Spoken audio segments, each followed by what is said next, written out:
absolutely. Desire is a huge thing. And what I call it is your why. Why do you want to do this? Why do you want to create lasting change in your life?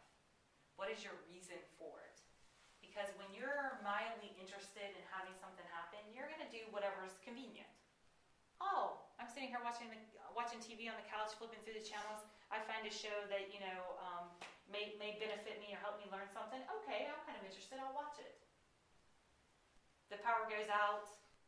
You have to make an effort to go and track down a copy of that episode somewhere. You're not going to do it. Mm-hmm. But when your why is so strong, when you are serious about making changes in your life, you will do whatever it takes. When you're curious, you'll do what's convenient. When you're serious, come hell or high water, no matter what obstacles you face, no matter what challenges, no matter what grizzly bears, no matter what mountain lions, it doesn't matter. You will do whatever it takes. And that's how I can tell if people are ready or not. Because if you're arguing with me, if you're still trying to prove to me why you're right, if you're still trying to justify your situation, explain to me your situation. But usually after 2 sentences, I know what's going on, and I don't need the whole drunkalogue of everything from the age of 2 on that has brought you to your 5th failed marriage. And, I don't need all of that, because usually within the first couple of sentences, I can see through this little story that you're writing about yourself and get right down to the core motivating factor. I don't have to know why. I don't have to know where it came from. I just know that it's there. It's like detecting a virus on your computer. You can still upload your computer, you can still run out of your programs, but things just kind of take a little bit longer. And maybe you're dragging a little bit throughout the day. But once you find that virus and you can isolate it and you can get it off the computer, then all of a sudden everything kind of runs more efficiently. It's the same kind of thing. So getting very, very clear and focused on what you want and why you want it, it's what will make or break you. It will absolutely be the thing that makes you push past your limits.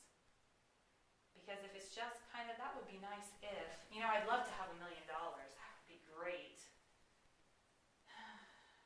Or I have to have $1 million because I have got kids in Africa that are waiting for half that money to come to them. And they are all going to die if I don't do whatever it takes to get this done. It kind of shifts things. When I operated from my survival, Chrissy Key can get by making, just enough money to pay the bills. Chrissy Key doesn't need luxurious vacations. Chrissy Key doesn't need a fancy car. Chrissy Key doesn't need a big house. Chrissy Key grew up in an environment that money was not what made happiness, that love is what made happiness. So I did not care if I had debt. I didn't care if I had school loans that I had to pay off. I didn't care if I couldn't, take a month off and go on vacation. I don't even think that I really need all that fancy, luxurious, fancy talk stuff. I'm okay getting by without it. However, with me just doing enough just to get by, I live a life that only serves me in my survival. And you know what? It doesn't even really serve me. I'm just getting by. When I switched to thinking about what having the income to have the lifestyle that would afford a month's vacation, I also would have the money to afford what it would cost for a month's vacation, time off from work, travel expenses, hotel, food, all of that stuff. I would have that same equal amount of money to donate to one of my favorite causes. Now, how cool would that be? How cool would it be to every year have $10,000 to donate to a charity? How cool would it be even just to be able to sponsor somebody through my coaching program? How cool would it be to do massage just for a donation? How cool would it be just to do all these things that I'm so passionate about doing but never have to worry about money again, and in the meantime pay off my friends' mortgages, my parents' mortgages? How cool would that be? Now that kind of gets me excited. Now, what good is a month's vacation by myself? Now, I can rent out an island, not now, but I'm just saying, in my thinking, where I'm picturing myself in this new vision, I can rent a whole island, and I can have cabins for all my favorite people. And now, when I'm hanging out on the beach, I'm hanging out with all my favorite people. How cool would that be? I'm sorry, but if somebody called me up and be like, Chrissy, if I paid for everything, would you be able to take a month off and go to Costa Rica with me? Yeah, I'll be there. How cool would that be to be the one who calls up my friends and says, hey, what you doing in June? No, for the whole month. I'll cover your bills. I'll cover your expenses. You just show up. How cool would that be? That gets me excited. That gets me really, really jazzed. That gets me really pumped up, thinking about what I can do for other people. Then that got me caught more into that bigger picture that I was talking about earlier, and why I'm here, and what my purpose is. And it's not a mistake that I'm here, I believe. I always say, like maybe if there was like 50 of me running around, maybe an extra one could have gotten slipped into the mix, but there's only one of me. And if I believe that everything's perfect, and I believe that everything's on purpose, I have to be perfection too. I have to be here for a purpose too. Again, I can't go, if I believe that it's all one way, I can't have an exception of one thing being different. Even if my ego or my conditioning through society or whatever wants to say, oh no, not you. Yeah, I'm part of the plan too. So I have to be perfection too. And even better, I don't have another me to compare myself to. So how can I ever think that I'm not smart enough or thin enough or pretty enough or talented enough or good enough? Who am I comparing myself to? A different model? Then it's not the same thing.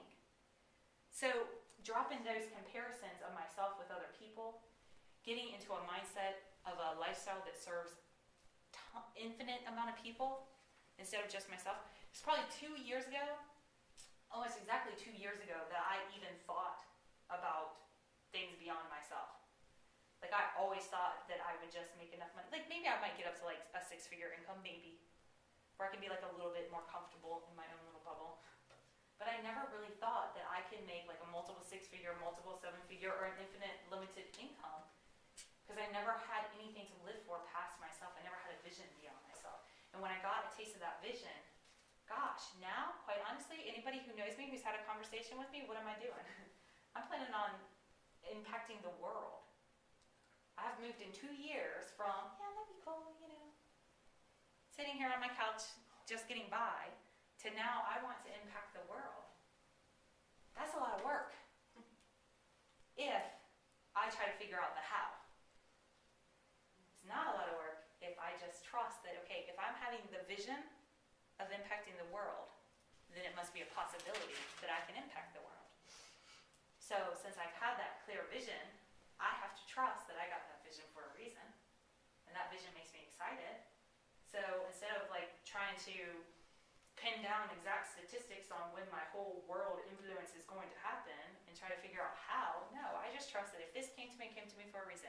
So if I keep doing what I'm doing, and I stay in alignment, and I stay focused on other people, and I just stay focused on me, becoming the best me and reaching my full potential, then how could I not influence the world, is the way that I look at it now. How can that not be an inevitable side effect of me? Just these run-ins that I have in talking to people, a lot of people are like, okay, well, I'm really good at getting into this positive space, or when I'm around positive people, I feel really good, and then I go back home and I'm in this negative environment and they just bring me down. And how do I stop them from bringing me down? And how do I get them to believe the things that I believe? And how do I get them to see the things that I see? And how do I get them working on them like I'm working on me? That whole reason of wanting everybody else to be doing what you're doing is so that your life can be easier, so that you're not challenged, so that you don't have to face this stuff that these people bring out in you. I want my husband to think and do and act and behave the same way that I do so that I don't have any upsets in my life. That's ridiculous. I mean, it's really an illusionary thinking. That's definitely an ego-driven mind mentality. If all these people would just stop pushing my buttons, I'd be a happy person. Guess what? I don't care who's pushing your buttons. They are your buttons. They're your buttons. I don't care if it's your mom that pushes them, your ex-girlfriend that pushes them, your friends that push them. I don't care if it's your neighbor's dog that pushes your buttons. They are still your buttons. Some people would just like the catalyst removed, like if you can just get the people to stop pushing my buttons. I want to dismantle my buttons. So no matter what happens around what people say, what people do, whatever scenes get played out around me, whatever happens, to where the whole world can be in complete apocalyptic devastation. And I am so blissfully happy. That's what I want. That's what I want. I mean, which sounds better? Just removing everything and it's got to be in this certain order with these certain people out and these other people in, and in this little tight little I'm happy and perfect? Or no matter where you put me, no matter the circumstances, no matter the time of day, no matter who's around, no matter what's happening, I choose to be blissful. I choose peace, and I have it inside me. And not because my inner core operating system is like throwing affirmation on top of it, but because that's really the essence of me. That's where I want to be. That's my goal. And that's why I'm willing to face anything that comes at me. That's why whenever I realize that I'm the one that's hitting myself in the head with a hammer, I got to stop doing it. Jesus did it. Muhammad did it. Buddha did it. It's possible. They're just humans, just walking the earth that are applying these principles, and they're getting the results. And yes, we're in a totally different time, but we need it more than ever.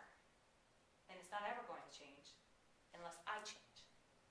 When I wake up early, and I exercise, and I eat right, and I take care of my body, and I lose weight, and I work on me, people around me look at me and think, gosh, Chrissy can do it. Maybe I can do it too. And so in the mornings that I wake up and I don't feel like getting out of bed for me because I still have parts of that old, I haven't put in my 10,000 hours yet. I haven't put in all my time working towards this new way of operating. But I've got a good solid foundation. So I can only backslide so much. If I choose. Now, if I choose, I could backslide all the way. But I've just decided not to. So in those mornings that I wake up and I won't do it for me, I'm going to do it because I know there's 500 people on Facebook waiting to see what my weight loss is this week. Because there's 1,000 of my Facebook friends that have seen my profile picture, and 5 years later I want them to see me and to still see the same thing. Because if they don't see it, all it does is add to their belief system. It's more evidence in their mind. See, Chrissy can't even do it. And I think Chrissy's pretty amazing. And she can't do it. How can I do it? That's how I've gotten to where I am, because I look at the people who have done it before me. And if she did it, maybe I can do it. I don't know. Maybe I can't. But maybe I can. And then eventually got to the point where it's like, oh, of course I can. Hello, I'm Chrissy Key. I can do anything. Do I believe that full inside and out? Not always. Then sometimes I rely on that outside source. I say, but Jesus said that I can do everything that he can do and more. So when I don't believe in Chrissy Key, I can believe in that. But when I'm really in my power, there is no separation between the two. It's all the same thing. And then that really, really builds my belief. And then that's when I'm really unstoppable. So the tools that I use, I like what Joy had offered earlier, just asking in a situation, what would love do? And it really took me becoming aware again of my emotional state, the physiological effects that were going on in my body, to where I could stop myself in that moment before the reaction happened and think, what would love do? How would I want to be treated? How would I want to be spoken to? I believe that the world around us, I believe that the world around me is a reflection of what's within me that I need to become aware of. So if now when I deal with somebody that I don't like, or if there's kind of uneasy feelings are coming up in me, instead of trying to push them down or, again, throw an affirmation over them, I just look the person in the eye and I pretend like I'm looking at myself in the mirror. And I pretend like all that nastiness that's coming from somebody is me reflecting back into myself, the same nasty things that I feel about myself. And then that makes me want to just give myself a hug instead of continue to fight with myself. And it makes me look at it in a totally different way. I firmly believe that the love that I give to somebody else is just an illusion of me giving myself